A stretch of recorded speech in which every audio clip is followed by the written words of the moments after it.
नमस्कार प्यारे दोस्तों, आप सभी का स्वागत है इस प्यारी सी वीडियो में। और आज की इस वीडियो में हम सभी नवपाषाण काल के बारे में यानी कि नियोलिथिक एज के बारे में पढ़ने वाले हैं।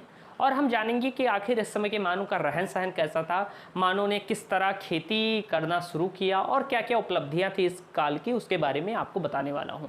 तो चलिए, हमने पहले पुरापाषाण काल, मध्य पाषाण काल के बारे में पढ़ लिया है।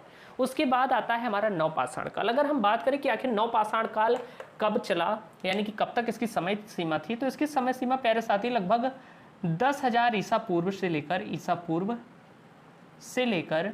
3,000 ईसा पूर्व मानी जाती है कि हमारा नवपाषाण काल इतना समय तक चला। अब प्यारे दोस्त, आप ध्यान से समझिएगा कि कई बुक्स हैं और सब में अलग अलग लिखा हुआ है। कई बुक्स में 7,000 से 1,000 ईसा पूर्व माना गया है, कई बुक्स में 9,000 से 3,000 ईसा पूर्व माना गया है। तो ऐसे आप जितनी बुक्स पढ़ेंगे उसमें डिफरेंट कोई एग्जैक्टली नहीं पता है, तो इसकी समय सीमा कोई ज़रूरी नहीं है आप लिखें या ना लिखें, इतना पता हो अगर आप ये लिख देंगे तो एकदम सही रहेगा। अब इसके बाद अगर हम बात करें तो पहले हम बात करें कि आखिर इस काल के बारे में सबसे पहले हमें किसने बताया।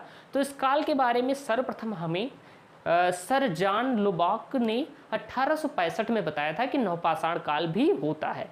यानी कि इसकी जानकारी सर्वप्रथम, यानी हम कह सकते हैं कि इस काल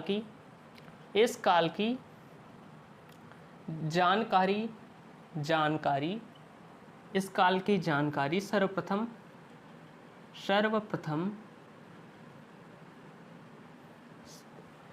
सर जॉन लुबाक या लुबाक, कुछ भी कह सकते हैं, लुबाक ने सन 1865 में दी, सन 1865 में दी। यानी कि प्यारे साथी, सर्वप्रथम हमें नवपाषाण काल के बारे में किसने बताया, तो सर जॉन लुबाक ने सर्वप्रथम हमें बताया था। अगर हम बात करें प्यारे साथी, तो इस समय के मानव धीरे धीरे विकसित होने लगे और बहुमुखी प्रतिभा यानी कि हर क्षेत्र में सोचने लगे। तो इसी काल में मानव ने क्या किया कि सबसे बड़ी उपलब्धि क्या थी कि मानव ने खेती करना शुरू किया। आप कह सकते हैं कि इसी काल में मानव ने खेती करना शुरू किया। इसी काल में मानव ने खेती की शुरुआत की या खेती करना शुरू किया। मैं लिखाते हुए चल रहा हूँ, आप नोट कर सकते हैं। शुरू किया। आप चाहे तो थोड़ा वीडियो की स्पीड बढ़ा सकते हैं, 1.25x या 1.5x भी कर सकते हैं, जिससे आपको ज़्यादा जल्दी क्लियर होता चले, क्योंकि लिखता हूँ तो उसमें थोड़ा टाइम तो लगेगा ही। लेकिन अब की बार कोशिश किया कि मैं आपको सारी चीज़ें एकदम प्रत्यक्ष रूप से बताऊँ। अब इसके बाद अगर हम बात करें प्यारे साथी, तो अब क्वेश्चन आना चाहिए कि मानव ने सर्वप्रथम किस फसल को उगाया, यानी कि सर्वप्रथम किस फसल के साक्ष्य हमें मिले जिसे मानव ने उगाया। तो प्यारे दोस्त, मानव ने सर्वप्रथम गेहूं तथा जौ की फसलें उगाई थीं। आप कह सकते हैं कि मानव ने सर्वप्रथम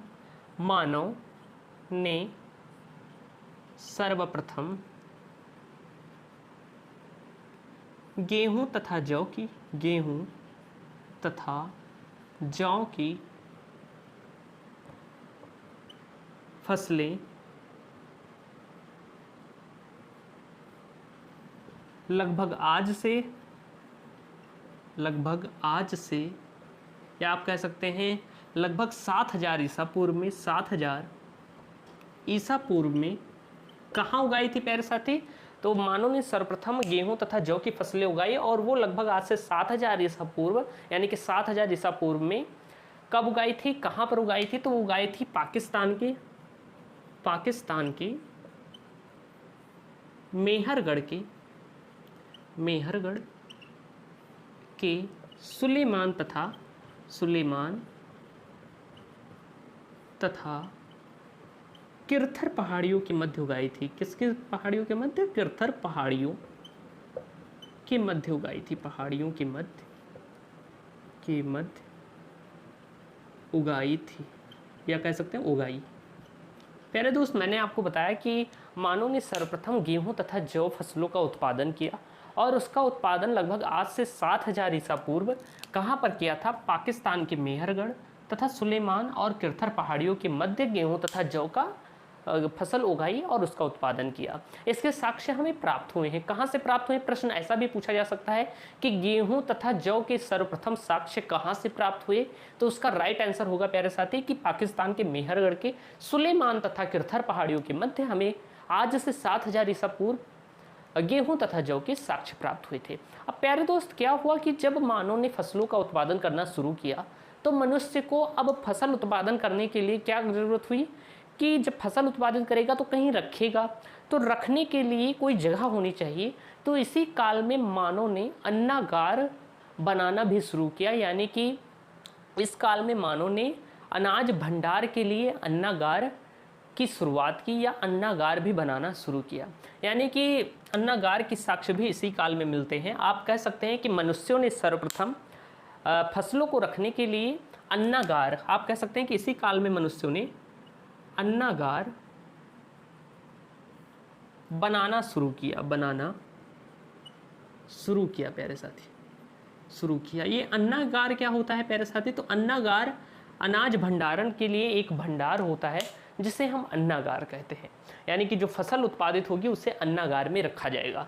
इसके बाद अगर हम बात करें प्यारे दोस्त, तो जब फसलों का उत्पादन होने लगा तो फसलों के उत्पादन के लिए क्या होता है कि हमें एक स्थान पर ठहरना पड़ता है। आपके घर में भी कोई फसल उत्पादित की जाती होगी, चाहे वो गेहूं हो, जौ हो, या कह सकते हैं चावल हो।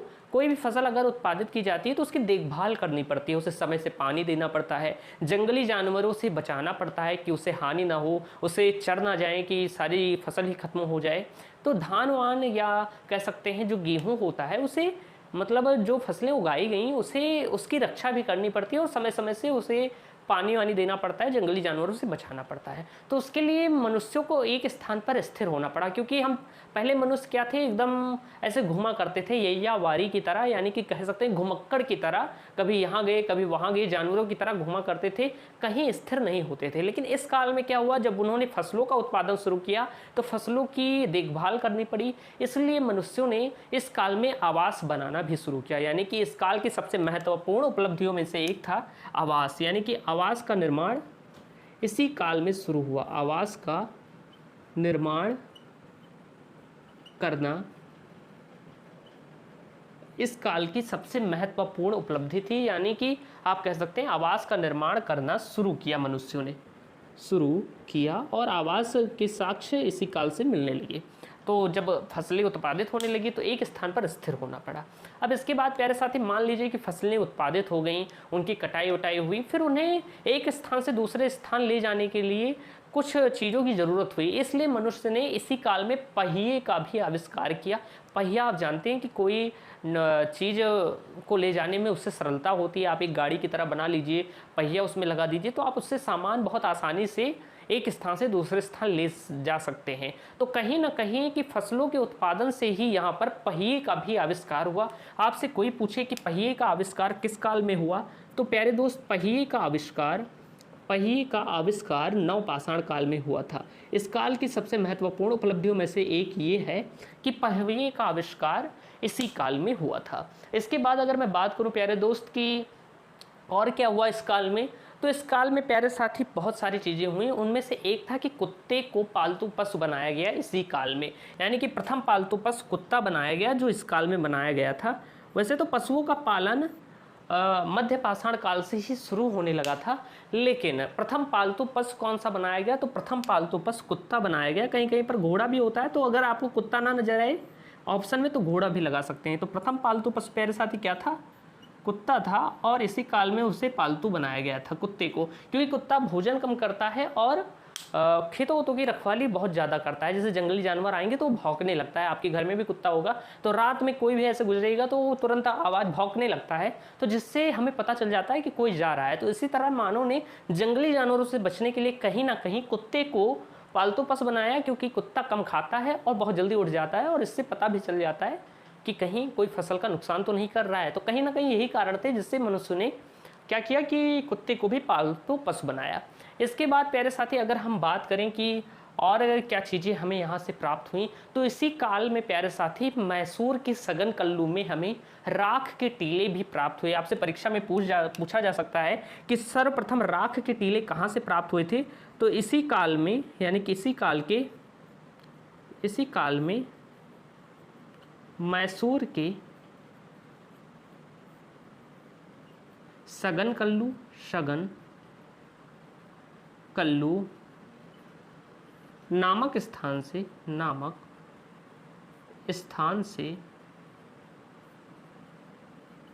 राख के टीले भी प्राप्त हुए, राख के टीले प्राप्त हुए प्यारे साथी, प्राप्त हुए। मैंने आपको बताया आपसे परीक्षा में पूछा जाएगा, एसएससी जैसे एग्जाम्स में पूछा जा सकता है कि राख के टीले सर्वप्रथम हमें कहाँ से प्राप्त हुए थे, तो वो हुए थे मैसूर के सगन कल्लू नामक स्थान से हमें राख के टीले प्राप्त हुए थे। प्यारे साथी एक और इंपॉर्टेंट नोट लिख दीजिए कि चावल का साक्ष्य हमें सबसे पहले कहाँ से मिला, तो चावल का साक्ष्य सर्वप्रथम हमें इलाहाबाद के कोल्डिहवा नामक स्थान से प्राप्त हुआ। यानी कि आप लिख सकते हैं चावल के साक्ष्य, चावल के साक्ष्य सर्वप्रथम इलाहाबाद, जिसका नाम अब प्रयागराज हो गया है, तो इलाहाबाद के कोल्डिहवा नामक